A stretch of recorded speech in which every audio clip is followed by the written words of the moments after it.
नवरात्रि के 9 दिन इन मंत्रों का करे जाप, माता रानी की बरसेगी कृपा, हो जाएंगे मालामाल। नवरात्रि पर्व पर माता महारानी को प्रसन्न करने के लिए आप पूरी विधि विधान से माँ दुर्गा की पूजा अर्चना तो करते हैं, लेकिन क्या आप जानते हैं कि माता को प्रसन्न करने के लिए आपको क्या करना होगा? ज्ञात हो, इस 9 दिन के पर्व में हर एक दिन माता के विशेष स्वरूप की उपासना होती है।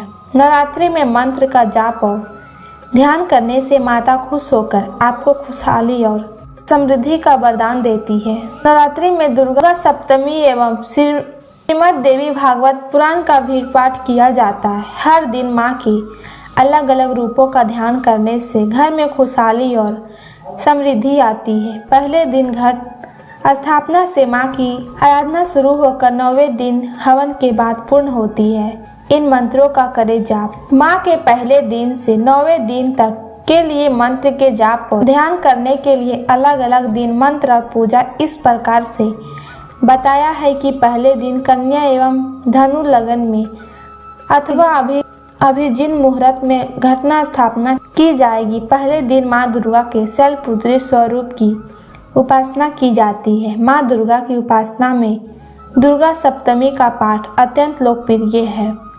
यह नवरात्रि में ही संपन्न हो जाता है। इसमें कुल 13 अध्याय होते हैं। नवरात्र में श्रीमद् देवी भागवत पुराण के पाठ का भी प्रचलन है। यह पुराण सभी पुराणों में अति श्रेष्ठ होता है। माता शैलपुत्री के ध्यान एवं जपनीय मंत्र है ओम शैलपुत्राय नमः। दूसरे दिन माँ दुर्गा के ब्रह्मचारिणी स्वरूप की उपासना की जाती है। प्रथम दिन की तरह दुर्गा सप्तमी का पाठ करें, साथ ही श्री मध्य भागवत का पाठ एवं पाठ और माँ भगवती का ध्यान करने के उपरांत देवी भागवत के तृतीय स्कंद के चतुर्थ स्कंद के अष्टम अध्याय तक पाठ करना चाहिए। अत्यंत में श्री मध्य भागवत पुराण की आरती करनी चाहिए। इनका ध्यान एवं जपनीय मंत्र है ओम ब्रह्मचारिण्ये नमः। तीसरे दिन माता दुर्गा के चंद्रघंटा स्वरूप की उपासना की जाती है। माँ चंद्रघंटा को दूध से बने व्यंजनों का भोग लगाया जाता है। इस दिन देवी भागवत चतुर्थ स्कंद के 9वें अध्याय से आरंभ करते हुए पंचम स्कंद के 8वें अध्याय तक पाठ करना चाहिए। इनका ध्यान एवं जापनीय मंत्र है ओम चंद्रघंटाय नमः। नवरात्रि के चौथे दिन माता दुर्गा के कुष्मांडा स्वरूप की उपासना की जाती। माँ भगवती का ध्यान करने के बाद देवी भागवत के पंचम स्कंद के 19वें अध्याय से आरंभ करते हुए 6वें स्कंद के 18वें अध्याय तक पाठ करना चाहिए। इसका ध्यान एवं जपनीय मंत्र है ओम कुष्मांडाय नमः। 5वें दिन माँ स्कंद माता स्वरूप की उपासना की जाती है। देवी भागवत के 6ठे स्कंद के 19वें अध्याय से आरंभ करते हुए 7वें स्कंद के 18वें अध्याय तक पाठ करना चाहिए। अंत में माँ भगवती की आरती करें। माँ का ध्यान मंत्र है ओम माता कात्यायनी स्वरूप की उपासना की जाती है। स्कंद मात्रय नमः। नवरात्र के 6वें दिन माँ भगवती का ध्यान करने के उपरांत देवी भागवत के 7वें स्कंद के 9 स्कंद के 19वें अध्याय से आरंभ करते हुए 8वें स्कंद के 17वें अध्याय तक पाठ करना चाहिए। माँ कात्यायनी के विशेष पूजन के लिए कुमकुम और हल्दी का अर्चन श्रेष्ठ बताया गया है।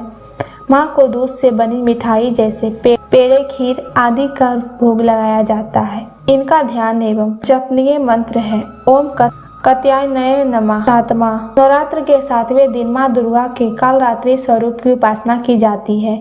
माँ भगवती का ध्यान करने के उपरांत देवी भागवत के 8वें स्कंद के 18वें अध्याय से आरंभ करते हुए 9वें स्कंद के 28वें अध्याय तक पाठ करना चाहिए। देवी कालरात्रि को व्यापक रूप से माता देवी काली, महाकाली, भद्रकाली, भैरवी, चामुंडा, चंडी आदि रूपों में से माना जाता है। इनका ध्यान और जपनीय मंत्र है ओम कालरात्रये नमः।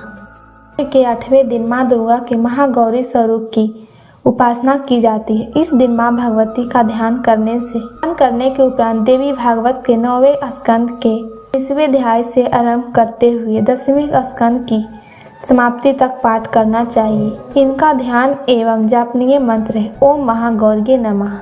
नवरात्र के 9वें दिन मां दुर्गा को सिद्धिदात्री रूप की उपासना की जाती। देवी भागवत के 11वें स्कंद के प्रथम अध्याय से प्रारंभ करते हुए 12वें स्कंद की समाप्ति तक पाठ करना चाहिए। अंतिम दिन पाठ समाप्ति के पश्चात हवन करना चाहिए।